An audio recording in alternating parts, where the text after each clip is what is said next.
Le gouvernement du Québec investit 60 millions de dollars pour l'usine de fabrication de médicaments Delpharm à Boucherville. La rentrée scolaire, c'est cette semaine. C'est donc l'heure de l'interdiction totale des cellulaires dans les écoles. Et l'équipe de hockey du Collège français de Longueuil amorce bientôt sa saison avec, bien sûr, de grandes ambitions. Bonjour, ici Olivier Prince-Groslot. Bienvenue à Info Rive-Sud, vos 30 minutes quotidiennes d'information régionale. Voici vos nouvelles en bref. Le ministère des Transports et de la Mobilité durable a fourni une mise à jour sur l'avancement des travaux du tunnel Louis-Hippolyte Lafontaine dans le tube en direction nord. C'est sur la page Facebook administrée par la Direction des communications du ministère des Transports et de la Mobilité durable que les informations ont été fournies. On indique qu'on a retiré le béton des murs dans 11 sections sur 170, tandis que le retrait du béton de la voûte a été fait dans 11 sections sur 85. De plus, la chape a été démolie dans quelques sections, alors que le retrait des abat-vents sur les tours de ventilation a été complété à 50 %. Il y a quelques jours, on affirmait aussi que 100 000 percements dans les murs et la voûte avaient été effectués pour installer les futurs ancrages en vue du bétonnage, ce que le ministère qualifie d'étape clé. La fermeture de 3 voies sur 6 dans le tunnel perdurera jusqu'à l'automne 2026, tandis que la fin du projet est prévue pour 2027, selon l'échéancier. Pendant ce temps, les fermetures sporadiques du tunnel Louis-Hippolyte Lafontaine se poursuivent. Rappelons donc que l'autoroute 25 en direction de Montréal, entre la sortie numéro 90 et l'entrée en provenance de la rue Hochelaga, sera fermée durant la nuit du samedi 30 août, du vendredi 23 h jusqu'au samedi 8 h. Même manège pour l'autoroute 25 en direction de la Rive-Sud, entre la sortie numéro 5 et l'entrée en provenance de l'île Charon, encore là du vendredi 23 h au samedi 8 h.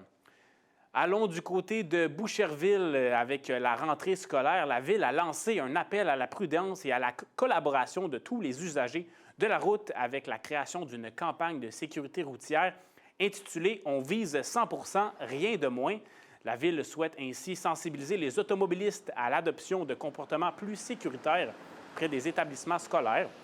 Dans un communiqué, la Ville précise que cette campagne s'adresse surtout aux parents qui font le choix de conduire leur enfant à l'école en voiture et qui font parfois faire fi des règles et de la signalisation en vigueur pour déposer leurs enfants le plus près possible de la porte d'entrée.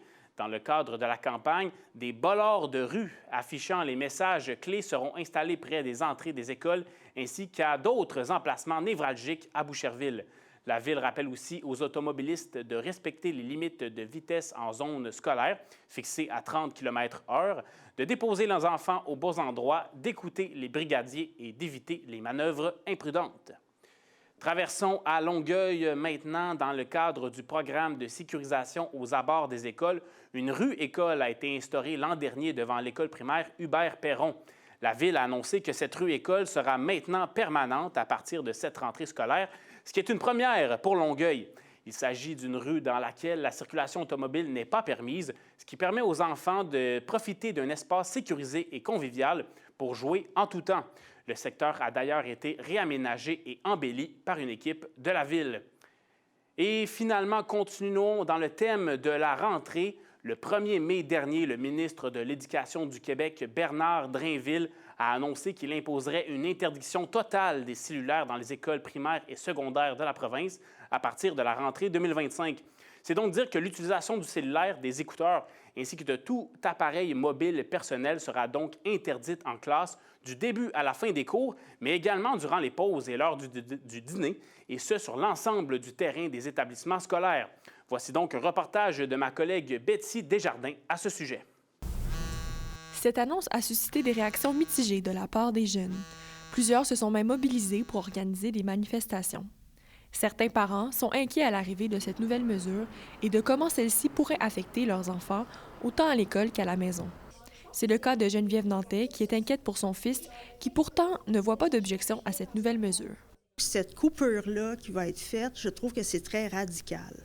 Pour mon fils, bien, ce qui va changer, à vrai dire, c'est qu'étant donné qu'à l'école, il n'aura pas son cellulaire, quand il va revenir à la maison l'après-midi, j'ai hâte de voir ça va être quoi comme s'il va sentir l'urgence d'aller voir, j'ai-tu eu des messages, je ne sais pas à quel niveau ça va changer. Il va falloir travailler fort à la maison énormément pour adapter ça.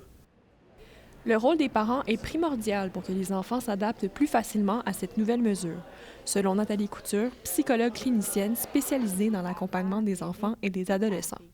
Si on ne cherche pas à démoniser le cellulaire en l'enlevant complètement, mais en expliquant comment une saine utilisation va avoir des impacts positifs, je pense qu'on peut accrocher nos jeunes.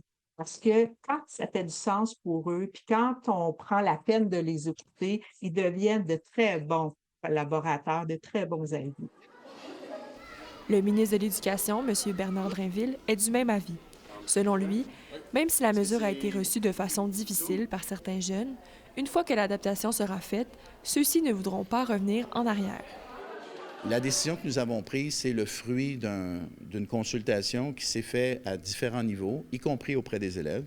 Ce qu'on remarque, ce qui est bien intéressant, puis il faut vraiment insister là-dessus, c'est que, en tout cas, dans certaines écoles où le cellulaire a été interdit dans l'école, pas juste dans la classe, mais dans l'école, là où il y avait une résistance au début, avec le temps, les élèves ont accepté, et non seulement ils ont accepté, mais ils ne voudraient pas retourner en arrière.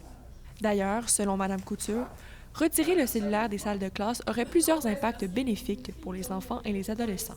Est-ce que le cellulaire a des impacts sur l'attention? Définitivement. Mais aussi, pas juste sur l'attention, je pense que c'est important de le dire, aussi sur notre compréhension des matières, sur notre capacité à retenir la matière, sur notre participation en classe, mais aussi sur notre niveau de stress. Donc, on est porté à faire plus d'erreurs parce que plus on a une surcharge cognitive, on a trop d'informations qui rentrent en même temps, plus on fait des erreurs. Mme Couture croit donc que cette nouvelle mesure est un bon début, mais qu'elle devra s'inscrire dans une mesure d'intervention plus large pour éduquer et outiller les jeunes à avoir une saine gestion des écrans. Nous avons contacté le Centre de services scolaires Marie-Victorin pour savoir comment ils allaient réaliser ces nouvelles mesures dès cet automne. Ils nous ont informé que le ministère de l'Éducation ne leur avait pas donné les directives pour l'instant. Betty Desjardins, Info Rive-Sud. Merci à Betty pour son reportage. Et devinez quoi, on la retrouve pour d'autres nouvelles. Bonjour, Betty. Bonjour, Olivier. Alors, du côté de tes nouvelles, donc, on commence avec le gouvernement du Québec qui investira 60 millions de dollars pour l'entreprise Delpharm à Boucherville. Oui, la ministre de l'Économie, de l'Innovation et de l'Énergie et aussi ministre responsable du Développement économique régional, Mme Christine Fréchette, et le ministre de la Santé, M. Christian Dubé, ont fait cette annonce-là donc ce mardi matin. Cet investissement serait dans le but de soutenir le développement dans le secteur de la science de la vie au Québec. Selon Mme Fréchette, ce partenariat aurait des effets positifs sur notre système de santé, mais également sur la position stratégique du Québec dans le secteur pharmaceutique. Plus précisément, grâce à cet investissement, Delpharm, qui développe et fabrique des produits pharmaceutiques, devrait pouvoir moderniser et agrandir leurs usines sur la Rive-Sud et ainsi accroître son volume de production. Un espace de 2600 mètres carrés serait également ajouté à l'usine pour permettre une nouvelle chaîne de production multiformat. Donc, ce projet serait estimé à plus de 214 millions de dollars. Et Delpharm serait le site de fabrication de médicaments stériles injectables le plus important au Canada. Oui, exactement. Et une part significative de leur production donc, serait destinée au marché québécois et canadien. D'après Mathieu Grondin, qui est le directeur de site à Delpharm, environ 3000 doses qui sont produites à Boucherville sont administrées chaque heure par le personnel de la santé dans les hôpitaux du Québec. On va suivre ça de près, donc, les investissements du gouvernement. Rendez-Vin, maintenant, qui est en reconstruction, qui sera exceptionnellement ouvert à la circulation pour la rentrée scolaire. Exactement. Donc, la circulation sera permise ce mardi 26 et ce mercredi 27 août, donc entre les rues de la Montagne et de l'îlot du Coteau, donc à Saint-Basile-le-Grand. Les travaux seront arrêtés durant cette période pour faciliter donc la rentrée scolaire des étudiants de l'Académie des Sacré-Cœur.